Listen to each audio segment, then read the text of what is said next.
Hello বন্ধুরা, আমার ইচ্ছেটানা নতুন একটা ব্লগে তোমাদের সবাইকে স্বাগত। এই ব্লগটা হনুমান জয়ন্তীর দিনকের। সেই দিন আমি একটু ঘরে হনুমানজির পুজো করেছিলাম, তো সেখানেই দেখো আমার মেয়েকে।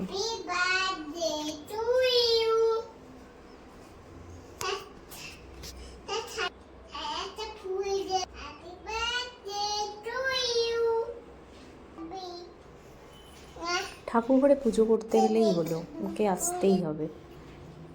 তো বিকেলবেলা আমরা একটু গেছিলাম, আমাদের সামনেই একটা মন্দির আছে, ওইখানে পুজো দিতে।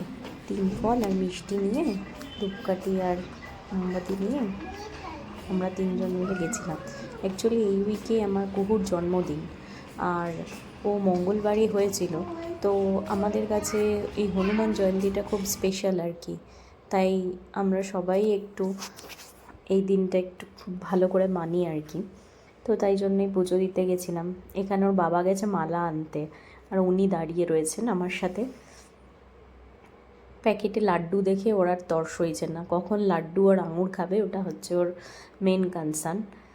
তো এখানে দেখছে যে আমি ভিডিও করছি, তাই লজ্জা পাচ্ছে বলতে, নয়তো আমাকে বলছিল আমাকে একটু আঙুর দাও, আমাকে একটু লাড্ডু দাও।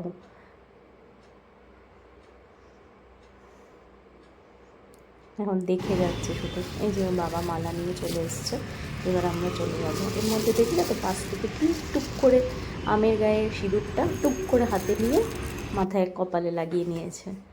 এই যে আমাদের বাড়ির উল্টো দিকেই মন্দির আর কি, রাস্তা ক্রস করে। আর মাম্মামের এই জায়গাটা খুবই চেনা, কারণ কি আমরা প্রত্যেক দিনই বলতে গেলে এই মন্দিরটায় আসি।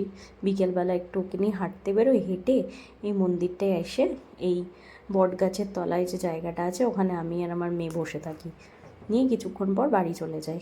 এটা অ্যাকচুয়ালি হনুমানজির মন্দির, সাথে শ্রীরামও রয়েছেন, আর গণেশজিও রয়েছেন, আর রয়েছে নবগ্রহের কিছু মূর্তি।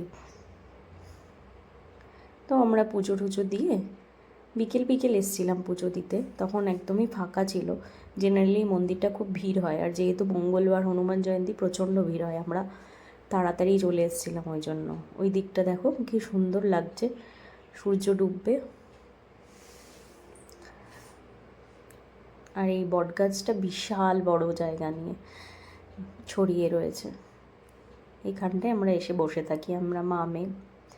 তো চলো, আমরা পুজো টুজো দিলাম, খুব ভালো কাটলো দিনটা।